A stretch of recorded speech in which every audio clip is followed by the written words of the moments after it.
مولاي صل وسلم دائما أبدا على حبيبك خير الخلق كلهم. بسم الله الرحمن الرحيم. السلام عليكم ورحمة الله وبركاته. الحمد لله الذي خلق الإنسان في أحسن تقويم وهداهم إلى صراط مستقيم ليكونوا من أهل جنات النعيم. Hadirin sidang jamaah pendengar yang dirahmati Allah Subhanahu wa Ta'ala. Bersyukur kita atas nikmat yang Allah berikan kepada kita sampai hari ini. Ternyata sampai siang hari ini Allah masih berikan kita nikmat hidup, nikmat sehat, dan yang paling istimewa tidak sekedar sedang hidup dan sehat, tapi Allah masih berikan kita nikmat istiqamah dalam agama Allah. Salawat dan salam kepada Nabi Muhammad sallallahu alaihi wasallam, seorang nabi dan rasul yang amat sangat dimuliakan dan dicintai oleh Allah. Maka perbanyak salawat untuknya, ikuti dan hidupkan sunnah-sunnahnya. Insya Allah kelak dapat syafaat dari Rasul sallallahu alaihi wasallam. Hadirin sidang jamaah pendengar yang dirahmati Allah Subhanahu wa Ta'ala. Islam lewat Al-Quran sebagai petunjuk memberikan penjelasan bahwa apapun perintah Allah dalam agama ini pada hakikatnya bukan untuk menyiksa manusia, juga bukan untuk menghibur Tuhan. Maka perintah Allah di dalam Al-Quran itu hakikatnya bukan untuk menyiksa diri kita, juga bukan untuk menghibur Allah ketika kita beribadah kepadanya. Makanya ulama mendefinisikan agama ini sangat indah. Wad'un ilahiyun sa'iqun lidawil uqulis salimah.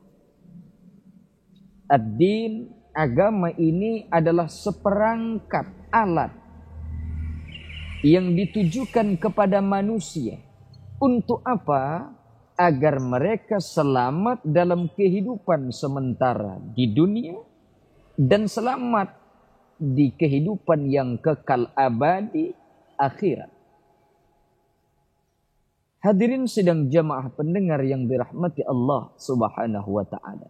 Mari kita lebih dekat kepada Al-Quran, kita kaji satu persatu. Ketika Allah Subhanahu wa Ta'ala perintahkan kepada kita untuk mendirikan salat, untuk apa salat itu kita dirikan? Untuk menyiksa diri atau salat untuk menghibur Tuhan? Tentu jawaban kedua-duanya salah. Allah perintahkan kita untuk berzakat. Untuk apa berzakat? Agar kita tampak lebih kaya, lebih mampu, atau lewat zakat yang kita berikan agar kita miskin? Tentu bukan. Allah perintahkan kita berpuasa. Untuk apa Allah perintahkan kita berpuasa? Apakah agar kita ini dalam kehausan, dahaga yang luar biasa, atau agar kita sakit hingga dengan puasa sakit perut? Ternyata bukan. Allah mudah membuat orang sakit tanpa harus berpuasa. Allah perintahkan kita untuk naik haji ke Baitullah. Untuk apa naik haji ke Baitullah? Apakah agar kita sampai ke luar negeri berkeluyuran? Tentu bukan. Lalu apa di balik perintah ini semua? Maka kita kembali kepada Al-Quran. Kata Allah, A'udzu billahi minasyaitonir rajim. Bismillahirrahmanirrahim. Ya ayyuhan nasu ubudu rabbakumul ladzi khalaqakum walladzina min qablikum la'allakum tattaqun. Wahai sekalian manusia, kata Allah, sembahlah Allah, beribadahlah kepada Allah. Akhir ayat ini menjelaskan agar kalian bertakwa kepada Allah Subhanahu wa taala. Dari sini dapat kita simpulkan bahwa ibadah yang Allah perintahkan kepada kita manusia, tujuannya agar kita punya rasa takwa kepada Allah Subhanahu wa taala. Salat misalnya. Allah perintahkan kita salat. Untuk apa? Agar orang yang mendirikan salat punya takwa kepada Allah Subhanahu wa taala. Ini dapat kita lihat di awal pangkal surah Al-Baqarah. Allah sudah jelaskan. Alif Lam Mim. Dzalikal kitabu la raiba fih. Al-Quran tidak ada keraguan. Hudan lil muttaqin. Al-Quran petunjuk untuk orang bertakwa. Siapa orang bertakwa itu? Alladzina yu'minuna bil ghaib. Pertama, percaya kepada yang ghaib. Yang kedua, wa yuqimunas shalah. Orang yang mendirikan salat, itulah orang yang bertakwa.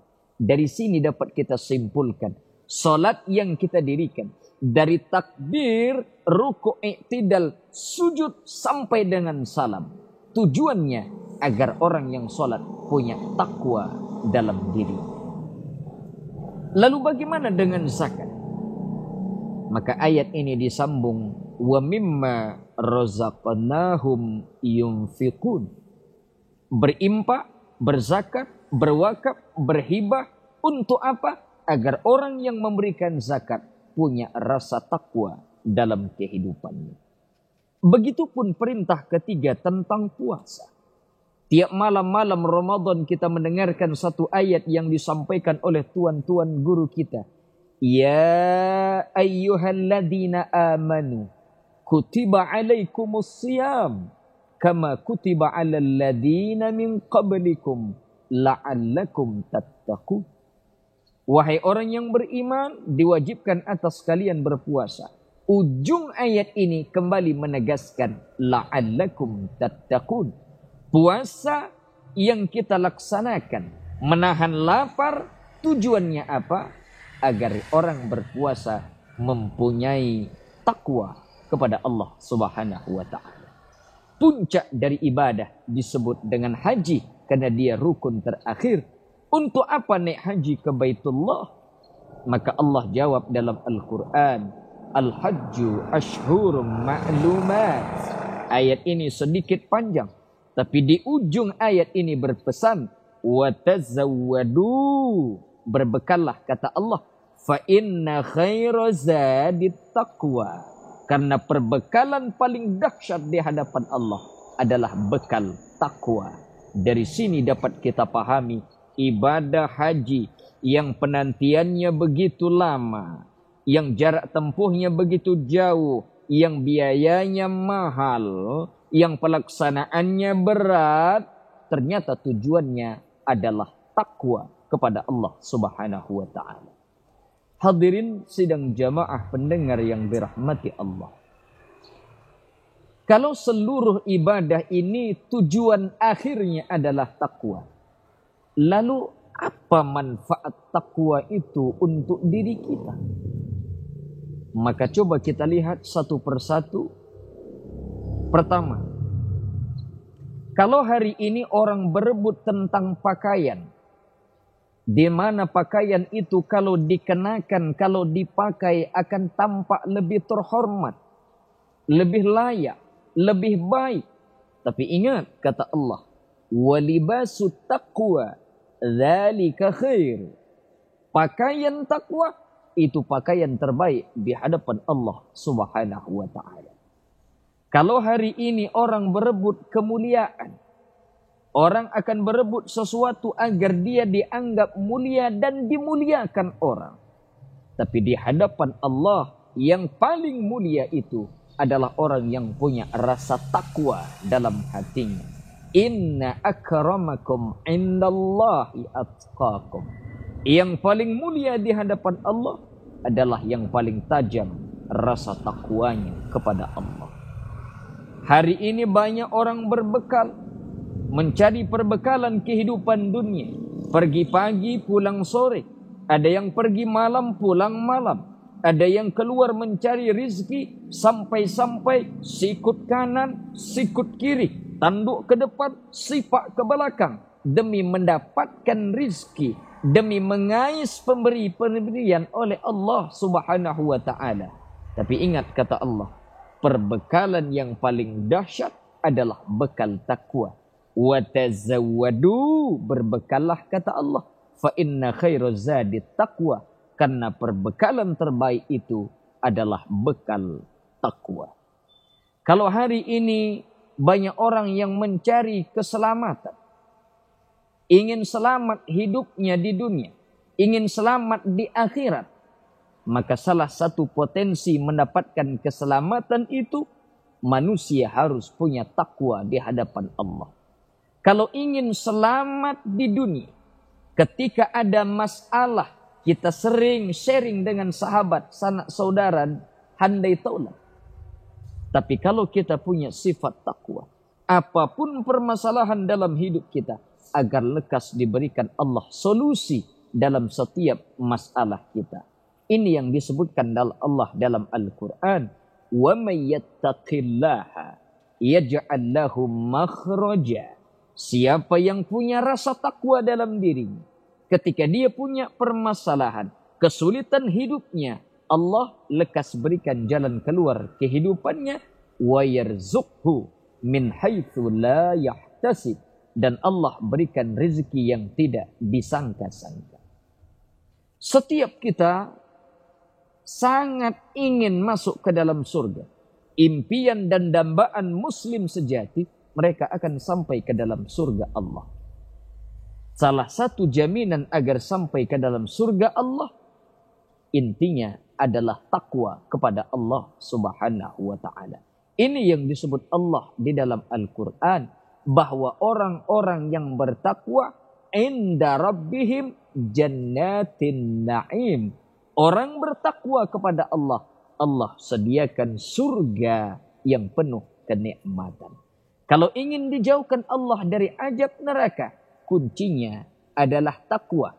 Karena kata Allah, kami menyelamatkan orang-orang yang bertakwa, wa nadharuz zalimina fiha jisiyya, dan kami membiarkan orang-orang zalim di dalam neraka Allah Subhanahu wa ta'ala. Maka inilah kenapa setiap ibadah tujuannya takwa, karena takwa ini harus kita miliki. Setiap ibadah seharusnya menghasilkan takwa kepada Allah Subhanahu wa ta'ala, agar kita selamat, bahagia hidup dunia sampai bahagia nanti di akhirat. Saudaraku yang dirahmati Allah Subhanahu wa ta'ala, meraih takwa ini tentu tidak semudah yang kita bayangkan. Meraih ketakwaan lewat salat, dia harus mengerti tentang salatnya. Dia harus paham ini rukun, ini sunnah, ini syarat. Dia harus pandai, dia harus bisa, dia harus mahir bahwa salat yang ia dirikan itu haruslah khusyuk. Barulah dia dapat predikat takwa. Kalau ingin meraih takwa lewat zakat, maka dia harus tahu haul dan nisabnya. Ingin meraih takwa lewat puasa, dia harus tahan laparnya, tahan haus dahaganya, tahan seluruh anggota badan, jangan sempat mengurangi pahala puasa, barulah dia dapat takwa. Meraih ketakwaan lewat haji, lama penantiannya, berat pelaksanaannya, mahal biayanya, jauh jarak tempuhnya. Itulah kunci mendapatkan takwa lewat haji ke Baitullah. Hadirin sedang jamaah pendengar yang dirahmati oleh Allah Subhanahu wa ta'ala. Kesimpulan yang dapat kita petik, seluruh ibadah yang Allah perintahkan kepada kita, tujuannya bukan menghibur Tuhan, bukan juga menyiksa diri manusia.